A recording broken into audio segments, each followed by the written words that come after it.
Yaa uummata kiyya qashtii wal qarqara. Ati Duubaay deemuun geenye qoy. Sagaleen geen jiru.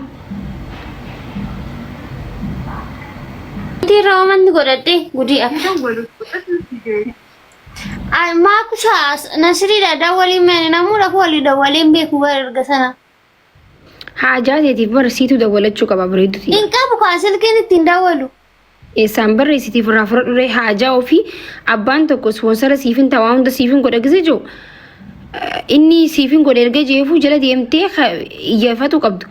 Akkam taane akkamii jechuu qabdu si. Baabaa koonan gaafadha baabaa gaafadheera garuu malee muraa jirraa jee paaspoortii keenya ergina ergeefi ammas diggaamee jechuudha dura nasiidhaan dhimma kan kee ilaal calliyoo calliste namni akka fedhinnaa hin qabneessi fudhata.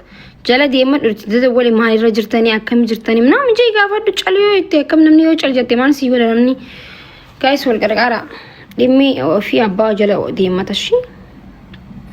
Kaanu sin isni bar boru oo nama silkii qarqara gaayis.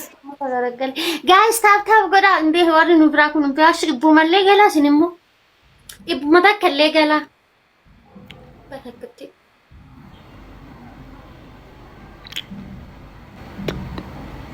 ibba tokko gala ibbu mata ko tap goda inde kesan guys tap kuma 67 jechaa jira maal isa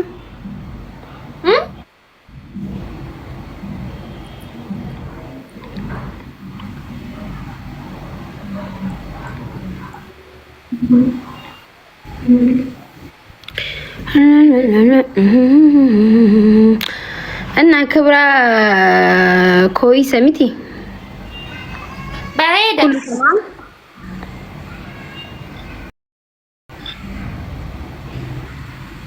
بعيدة كبرى عرفت أنا ما تطلع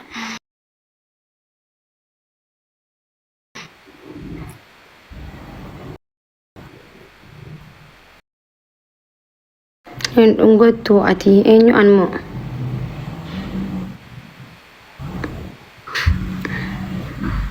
Istakataka waan barreessan nama qofalchiisaa bar nama boochisaa malee maal dungatta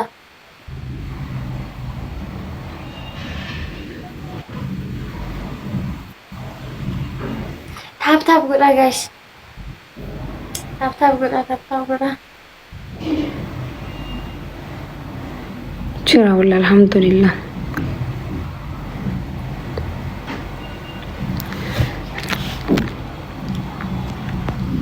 Omi ini jira me. Kama sota wal bas sime ma kas achumanis kan Allah intana nama lama bram galti